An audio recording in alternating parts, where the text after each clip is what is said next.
Hey guys, Hayk here, and welcome to the Power of Mindset podcast, episode number 3.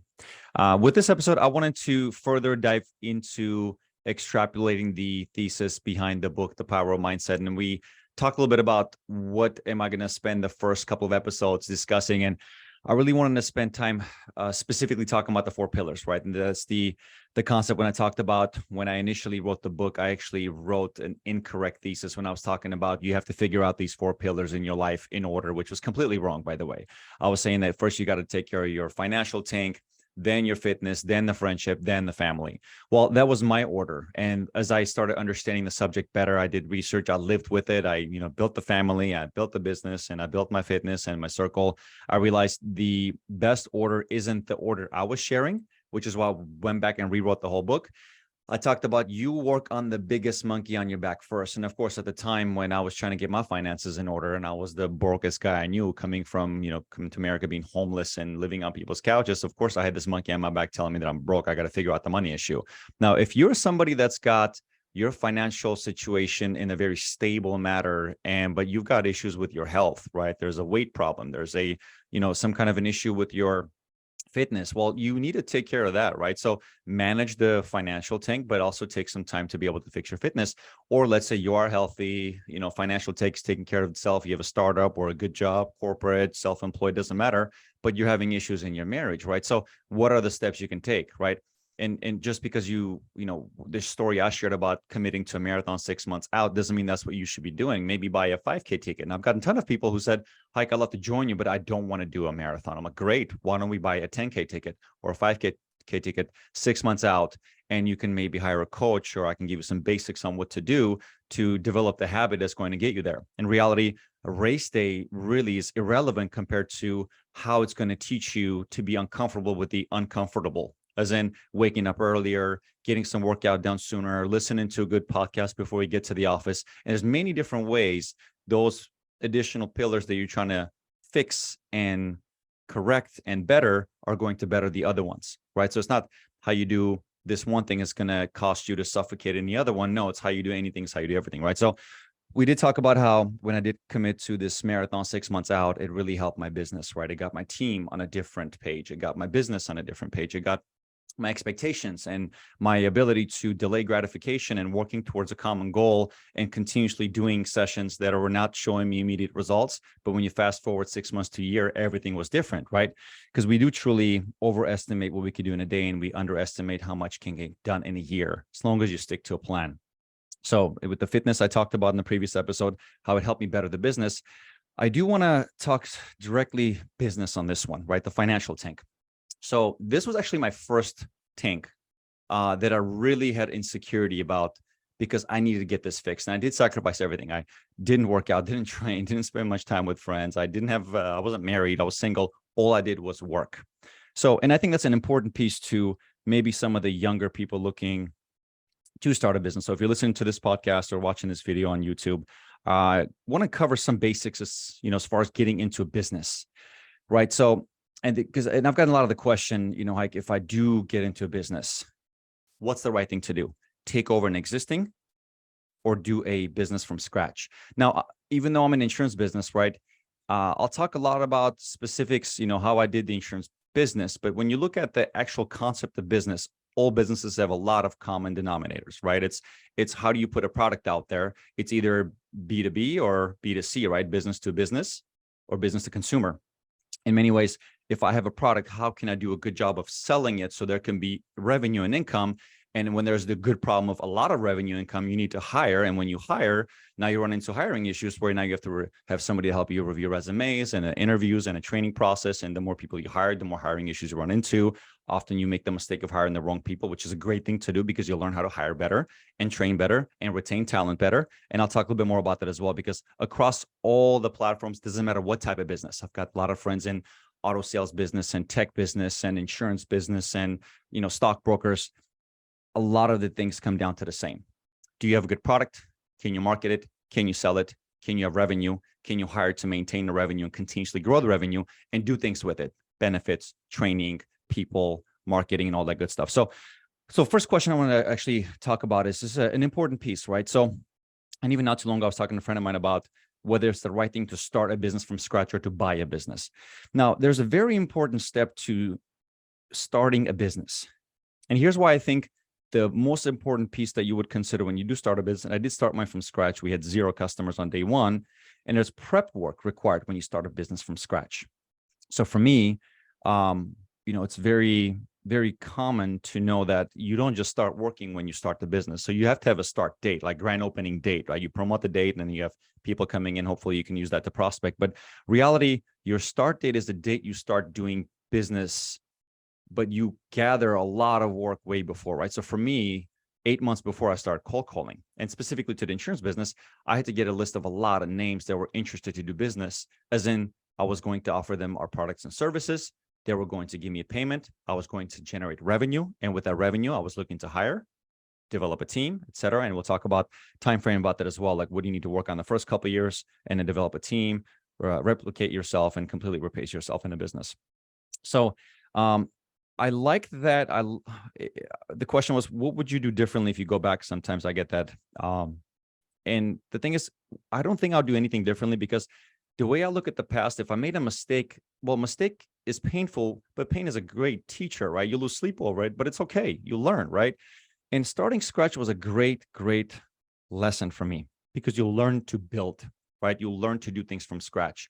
You learn that there's no instant gratification. You learn that some of those long nights and you got a million different complaints. Well, no one cares, right? No one cares. Work harder. Really, really is a good lesson there. So I don't know if there's a right answer, because I have seen people go to do a business scratch and it failed because they weren't grinding it out. They weren't making enough calls. They weren't hiring the right people to make more calls, to make more appointments, to sell additional products. So, and they didn't really develop a team around a good sales system, because when you do a scratch business, you need to go in there with a really good sales system and a really good team that's willing to dial, right? So, because if you can acquire business, then you can run into the problem of servicing the customers. Then you can start developing service team members, because you can't do it all by yourself. So I have seen it where people go into a new business. There is a good product. They just don't make enough activity. And there's this formula I use a lot. Activity plus method minus excuses equals results. Because if you are in a business of selling, whether if it's stocks or I don't know, you can be selling energy drinks. If you don't get the product in front of enough people, if you don't have a good presentation, you're going to sorely lack the thing that you need to continue running the business, which is revenue, right? So if you have good activity plan, as in today, I'm going to make 50 calls. And if with 50 calls, I have 5 quality conversations, I get to have 3 of them that really connect with me and 1 of them buys, right? And then I can eventually teach that to somebody else. Again, if you're going into this with a good sales mentality and you are not afraid of smiling and dialing and bringing some people with you, I think scratch is amazing, because you'll learn to build. And there's this always funny quote. I don't know if there's a lot of statistics on this, but most businesses, especially in insurance business, the ones who start scratch from nothing, there's no customers they're taking over, there's no existing problems and expectations they're taking over, they're building their own customer base, they tend to outgrow the ones who go into a business where they purchase a business and they try to add on top. So I've seen people fail when they go scratch business, but they don't go into it with a good sales mentality. Now, I've also seen people fail where they do go buy a business, because to buy a business, in my opinion, at a certain point, you've had to start a business to learn how to get a business off the ground. Once you got that figured out once, I don't believe you should acquire another business from scratch. It should be an acquisition, as in now I'm buying businesses, buying the second location, getting the third location. And now you're getting in with a set of problems, because now you have a sales team that knows how to hunt. And you also learn how to build a service team that knows how to service the problems. Because the people that failed, in my observation, when they do get into a business and then buy the problems, because now there's customers with expectations, certain one of them have been trained incorrectly, or I can't say training correctly. I can also say maybe they've been trained in a way that you don't agree of how you want to do business, but consumer is always right. The customer is always right. That's the way they want to do business. Sometimes you'll retrain them and they stay with you, or sometimes they will leave you, right? So acquiring a business can have this bitter taste in your mouth. Why are they leaving me? Why are they firing me? Well, maybe they don't agree with the way you run your business, right? So I've seen people get bitter with the customer standards of an existing business, or also they don't really develop a good service side of the business. And also, again, going back to developing a good sales, you can't just go into acquiring a new business right away with sales mentality only. There has to be a service team on board as well, because when you acquire, yes, there's revenue in there, but you just give up money to buy, but there's existing revenue. Sounds like a safer bet. but it comes with a set of issues right away. On day one, the phone's going to ring. There's going to be problems because most people call when there's an issue, right? So that is the piece, right? So I believe if you can build once and keep acquiring later, but when you build once, you've built a team and all that good stuff, then you can keep on acquiring. So my formula has always been, your first one needs to be from scratch. If you got the experience of building, go buy. Why would you do scratch again? The only lesson in an advantage of a scratch business versus buying a business is you'll learn to build. Once you learn to build, acquiring becomes simple and easy, and you're comfortable with the pain. Again, the prep work of when I got into it, and I shared this in the previous episodes, where for 8 months, my formula was to dial 150 numbers per day, 6 days a week, and that formula got me 10 people to say, I'm interested. Now, there's a little psychology about that. By the way, these calls still work. You can still buy leads. Again, it doesn't matter what kind of business you're launching. You can buy leads of that industry and dial to get people interested in the community, right? Location matters too, right? So I remember when I was opening up my first location in Bellevue, Washington, I bought lists. I called there's a labor and industries website where you can call all the business owners in the area. You can get on Google and type in what kind of businesses are in the area, call, introduce yourself. And I just got a really good line, and I would just call, introduce myself. My name is Hayk, and I'm looking to open up a business in September. In your area. I didn't have a location at the time, so I just named a popular street, right? Something familiar in the territory. I said Northeast 8th and Bellevue Way, which is the most popular intersection in Bellevue. I'm looking to start my insurance agency. If I can give you guys a free estimate, can I see if I can save you guys some money? I'm looking to serve the community and do a good job, and this is going to be something I'll be doing for a long time, right? A lot of people are like, you know what? I'll be curious to get a second opinion. I would love to get a free opinion, right? So, and people want to hear what they want to hear. So the words in the sentence really mattered, right? Free and save, right? I'm looking to serve my community. I want to save them money. I want to do a good job of building proper contracts that protect their retirement. So when they do get into this financial devastation, they're not spending their retirement. So it's a very difficult kind of a conversation, but unless my industry, if you don't have the difficult conversations and ask the difficult questions, you're doing disservice to your clients by not protecting their wealth, right? So those were the conversations that my formula was 150 calls a day, 6 days a week, would get me 10 yeses. And I remember something I discovered, and I'll share with you guys on this episode. It got difficult to look for 10 yeses a day, right? That was the math. My goal was to get 2,000 names. And every time I got a no, it kind of hurt because I was shooting for a yes. I don't remember when, but at one point during these cold calls, I decided to go for a no. As in, I noticed for about 10 yeses, I'm getting 10 hard rejections. As in, don't call me again. I'm going to report you, or something negative. I was like, oh, I didn't like how that felt. Not interested, click. I've heard the F language, and I've heard foul language, and I've heard all kinds of things. So when I switched from going from a yes to a no, the 10 yeses got easier to acquire. As in, I need 10 no's before I get to go home, right? Because I would do the internship, it was a full day's worth of work. And then during lunch breaks and after, I would call. Sometimes it would take additional 2 hours, sometimes additional 3 hours. So the goal was to leave, right? Go to my safe place, go home. And the difficulty about getting a no, it was painful. But now I psychologically switched myself to looking for a no. So as long as I got a no, I have an additional checkbox to mark. I need 10 of those before I go home. And I would go anywhere between 10 to 12, give or take, would give me about 10 to 12 yeses. So again, if you shoot for fail, then failure becomes something you look forward to. You psychologically trick your mind to look for more of those things, which encourages effort. And when you encourage effort, as long as you do, you will get results. There was a research and like kind of a experiment done with children. Took a group of few dozen kids, and they gave them simple problems for kids. They were like 5 to 7 year olds. And after the kids did their solving of the problems, in a simple way, they did a survey to see, who did what and how they did it. And first half of the group, they complimented them on their talent. Great job. You're wonderful. You're talented, beautiful, whatever it was based on talent. Second group, they complimented based on effort. Way to give you your all. I appreciate you trying your best. You went all the way. I'm really, really proud of the fact that you tried and you just kept going.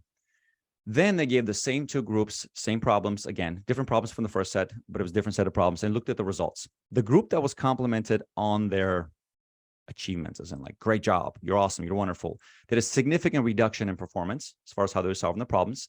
The group B that was complimented on effort had significant increase in performance. So where am I going with this example?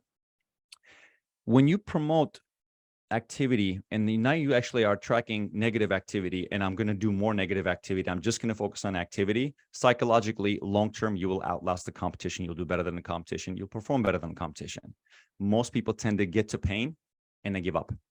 This way, I've learned psychologically from me and my sales team, and even my service team that has quotas every month. Get you to a point of discomfort, and how can I coach you on staying on that uncomfortable place? It's the idea of being comfortable, being uncomfortable. And the more I've coached my team about getting to that point of their limit, of their discomfort, but be like, this is where I need to be. This is what I'm looking for. And as long as they were hanging on to that feeling longer, they were being more successful than others. And I have some of the highest producing insurance salespeople in the country working out of our office. And it was less about sales coaching. It was more about, can you do a better job for the customer longer? It's okay for them to say no, but do a good job of educating, asking for the business, and doing a good job for the community. Because Walt Disney had a really famous saying, and I love this quote. I probably say this quote weekly in my office. Do something so well that people can't help but to tell others about you. Do something so well that people can't help but to tell others about you. That's why Disney doesn't market much. Their product sells itself. So what is it that you're doing that's different from the competition? How are you selling the product? How are you selling the value? And how are you asking for the sale? Those things really matter. And also what it does to a lot of entrepreneurs out there, they are looking to have their team members and their sales quotas and their service quotas. It becomes a better job satisfaction whenever they're having fewer conversation and more clients are happy with them.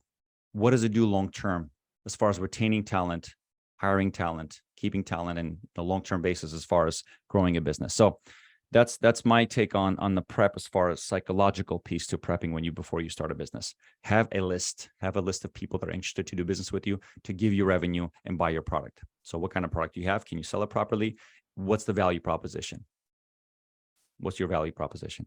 Why would they work for you and your team versus buying it from the competition? Have that down. If you don't have it, this is why you create a mission and vision statement for your business.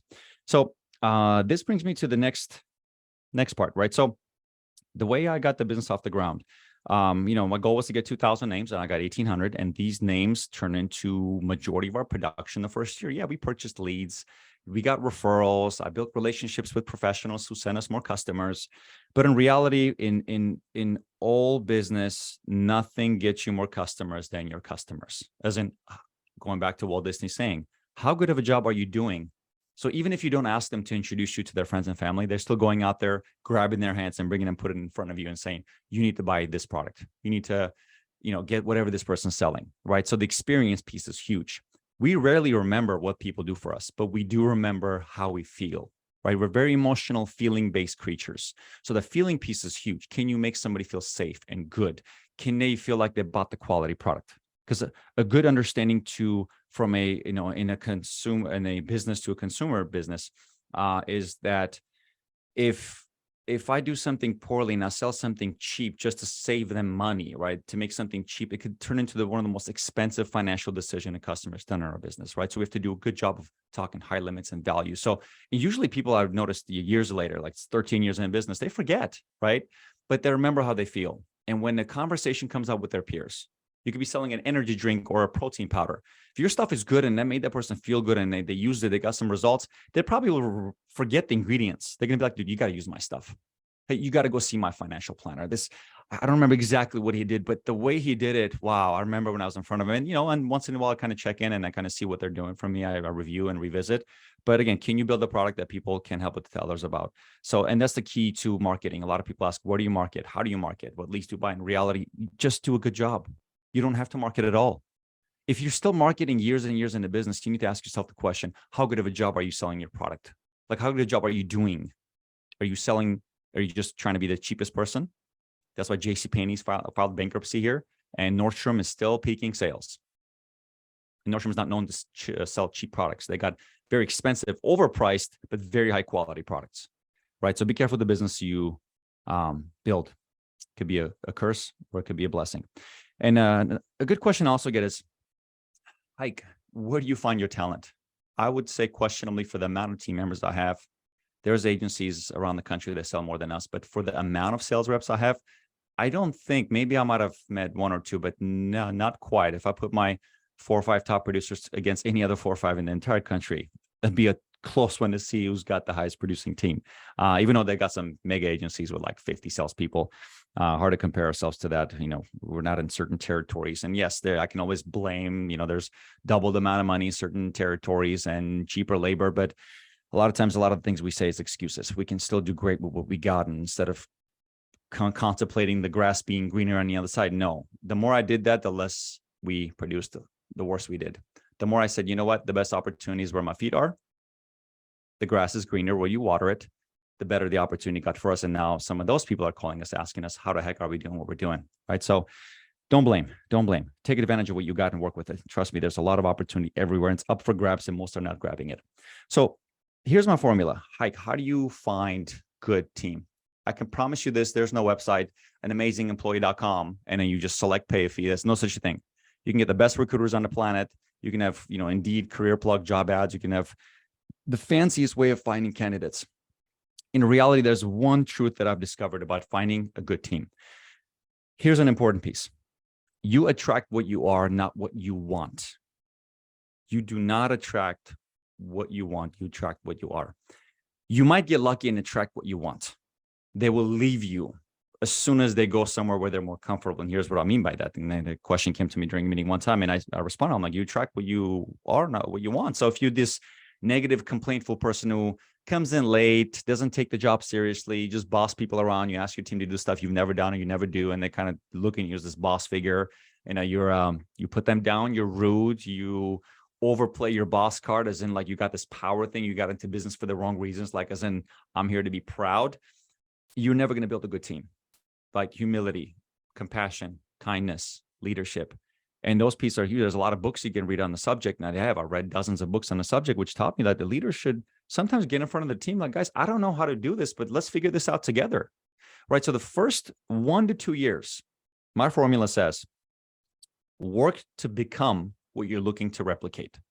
First 24 months, you have to absolutely just grind it out. It takes 3 years, great. Become the person you're looking to replicate. Show up early, leave late, skip lunch breaks when you have to. My office hours were 12 to 12. I started taking gym breaks later when the fitness tank became important to me. But initially, I was glued to that desk. I became very good at talking to customers and very good at building good contracts for them and very good at giving the right advice and very good at getting referrals and doing whatever the sales process and the service process. Because the beginning, you're broke. You're kind of doing all the work yourself until enough becomes enough where you're like, okay, now I got the problem of I'm not going to be sane if I keep doing this. I'm going to cause burnout. So I'd rather just, pay somebody to do some of the stuff. Yeah. If you don't delegate, you're going to suffer. Right. So, but you need to become what you look in the train, because how are you going to teach somebody the game if you haven't played it? So idea of replicating yourself is who you are. Right. So your absolute relentless goal the first couple of years is to become something you're looking to replicate. Because if you do get somebody who is positive, who is, I call the PDCC factor, positive, driven, coachable, and competitive. Those 4 are very important in business. You have to be positive because there's a lot of negativity and negative problems we're solving. You have to be driven in anything you do in life. If you're not driven, good luck.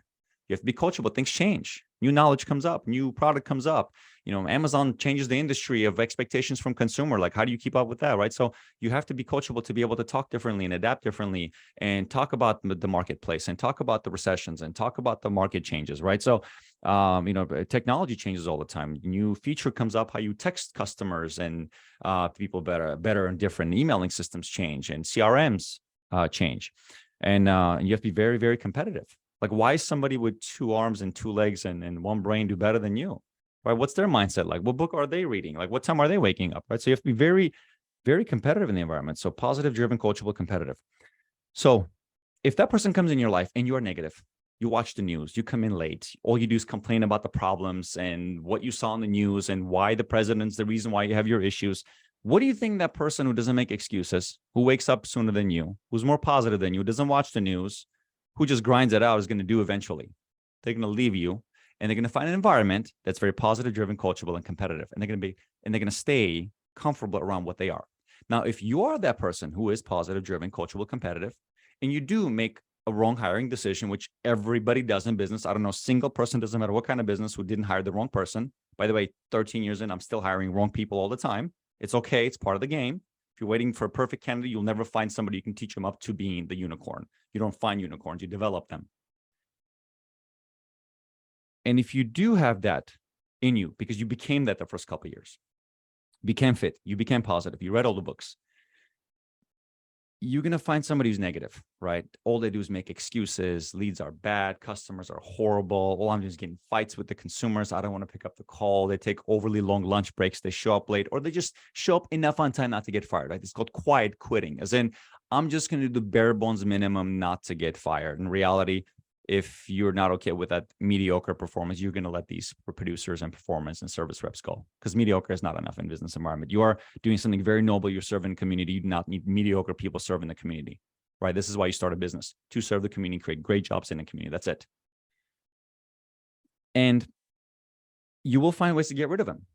So eventually, when you have this elite team of people kicking butt, you got the Michael Jordan, you got the Dennis Rodman, you've got the Scottie Pippen on your team, you got this amazing, 5, 10, 20, whatever the amount of team you have, people will ask you, well, how do you build this team? And again, it goes back to, what did you do to become certain somebody that creates the culture in the environment where those kind of winners are comfortable to be around?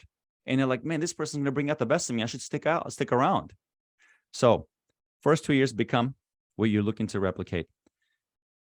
If you don't get really quick about coaching right off the bat, by years 3 to 5, you really need to have a team doing a lot of it for you. You're not going to have the capacity to pick up calls anymore. You're not going to have the capacity to do the stuff that you need to delegate, right? There's this thing by year 5, you're looking to completely replace yourself. And there's the little alphabet thing I'll share with you guys called A, B, C, D, E, right? A is the thing that you have to get done. Like, there's something that you have to do. Your team cannot do it. You cannot delegate it, right? So it's A, you have to do it. B is good to do it. I mean, A has to be get done before you get to, good to do, but you got to do the B too, right? It's not as important as A, but it's up there, right? Then there's C. It's nice to be able to do certain things. It's nice to be able to do these things.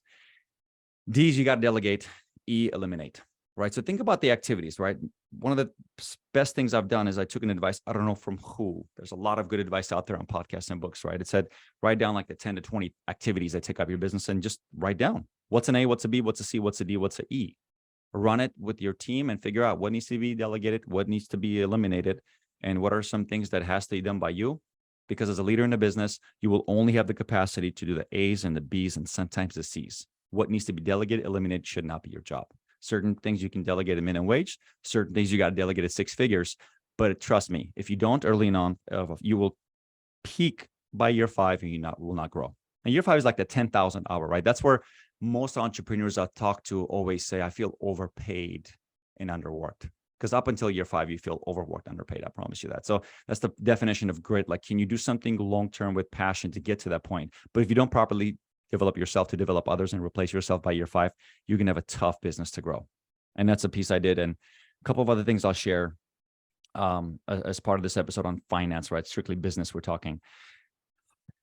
There has to be a structure within the business. Has to be structure. And one of the things that, COVID actually helped us develop as well too. It got us much better to have a structured team. So because we were working virtual, we needed something to feel like we belong, right? So we were doing a lot of it, but it wasn't consistent. Once I got really consistent, numbers doubled and tripled. And we went from being a good office to now we're setting records around the country. We have a daily morning huddle at 8:50 a.m. And here's why I think every business should do something like that. It used to be at 8:55, and we realized, team expanded. We got more people on there. There's usually some small talk, and now it takes 10 minutes every morning, right? So every morning, we have 2 reps assigned to share a positive note. It could be a Bible verse. It could be motivational quote. It could be anything. 2 reps, something positive. Why is it significant to you? Second rep, positive, something significant to you. And then we used to have time for everybody to go around and make a commitment for the day. Now I'm like, we don't have time for that. So we just do those 2 things, move on. And we have a social media group chat. And I'm like, guys, send in your daily commitments here. What's a good day look like for you? What do you want to commit to? And usually numbers-based or goal-based based on service. Service team says one thing, our sales team says another. And it's a contributing factor where now, it's my turn to share something positive. So I have to learn something. So at least once a week, you're responsible to share something positive. If you're the negative person, you'll find a way out because that's not your environment. And if you can build a good culture in an office, in a business, in a whatever kind of atmosphere of business you have, just that positive culture will overcompensate for a lot of negative issues. Most people don't make it in business. So positivity is a big one, right? So that's a 10-minute daily positivity thing we have. A mandatory 1-hour meeting every Wednesday morning at 8 a.m. That's very important for me to be able to share some numbers and some reports, give additional coaching to my team, because it's rare that we get all together because we get busy with phone calls and everything else. And I think a weekly meeting is very important to continuously run the business. That's why when you do delegate and eliminate a lot of things, you need to find time, like the owner's job security, the manager's job security. Eventually, you're going to delegate that as well. But what are you doing that's the leadership that you cannot delegate, right? You run that meeting, right? You give people feedback on their 10-minute shares every morning. Right, that meeting is important for the manager, the supervisor, the owner to be involved, depending on what level of business you're running. Team likes to be directed and coached directly by whoever is their supervisor. There's goals, right? So we have activity goals every Wednesday, and we talk about what activity will you commit to. And I share that even children, when you praise them for activity, they tend to do better. We actually track, and I praise my team. I can spend another hour talking about how the team meeting goes, but we commit to an activity. We track it on the board. We have a scoreboard. Well, I feel like Seahawks won, but they lost 22-19. Well, I feel like they won. The scoreboard said they lost. So scoreboard's important to have in a workplace. So we have a scoreboard, right? You committed to 20 of whatever activity. You committed to 50 of whatever activity. Week later, we talk about it. Hey, what went wrong? What didn't go so well? What could have gone better? I got busy with this, and we talk about it. Okay, what's the best practice? And another team member who had a great week talks about their great week, and the other one complains about their bad week, and now they kind of balance each other out. They hear each other out. There's a little bit of venting in there, and we go back to work. So I think that structured is team meeting is very important. Also, last thing as a leader, I think this is something I stole from a friend of mine, Levon, who's a kind of spiritual leader for me. I admire him very much. And I'm a deacon in my church. I get to serve on the altar. It's an Armenian church, very traditional, old school way of doing things. We always go in the back, we put our ropes on, and then we serve. And I've always had small talks with Levon, and Levon's a very successful individual at a tech company. He runs a very successful team, and I kind of pick his brain. And whenever I hear somebody's in leadership, I'm always asking questions. I'm just always admire people on high level like that. And one time I asked him, I'm like, do you have some kind of a review one-on-one process? He's like, I do. He goes, let's finish service. Let's talk about it afterwards. And I remember church service ended on Sunday. We walked outside in the parking lot towards his car. We got to his car and he was just asking me questions. And he's like, this is my one-on-one process. I've got my, whatever the executives are under him. I take him out for walks on campus. It's good fitness. You walk, fresh air in your lungs. You have good conversations. I'm like, do you have like reports in your hand? Do you have structure? Do you have, I don't know, some kind of a feedback doc? He's like, no, I don't have any documents, nothing. We strictly talk about what they want to talk about. And that kind of brought me back to an acronym we use in our business called the FORM, a form of a good conversation, right?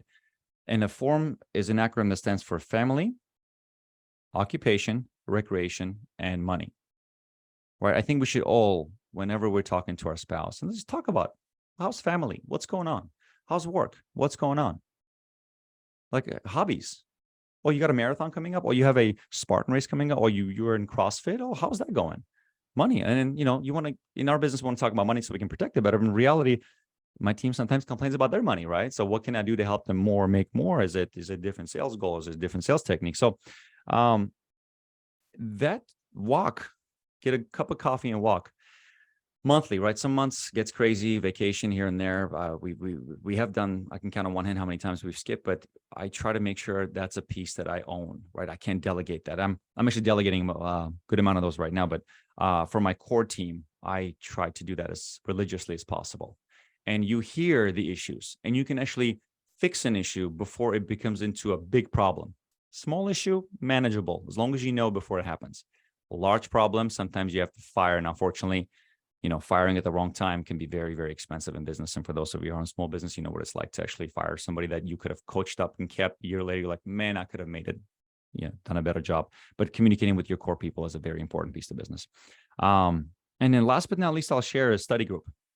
We have study sessions every Thursday at 9:00, and I have guest speakers on that. I share my stuff, and we talk about best practices. And I have guest employees of other businesses just sharing their best practice, how they handle rejection, how they handle success, and how do they replicate success? How are they getting so many referrals?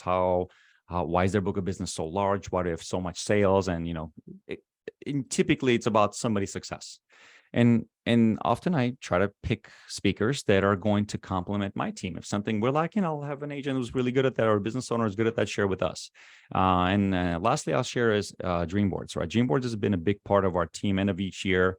I have a guest speaker, usually somebody outside the industry, and I have general, questions about success and life and fitness, and they come and they share. We have a good listening session.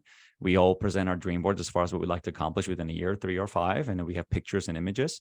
Lots of tears sometimes get shared on those things, goals, and we go out for dinner, and that's kind of like the structure piece as far as leadership when you start delegating stuff. So that's a piece I want to just give you guys.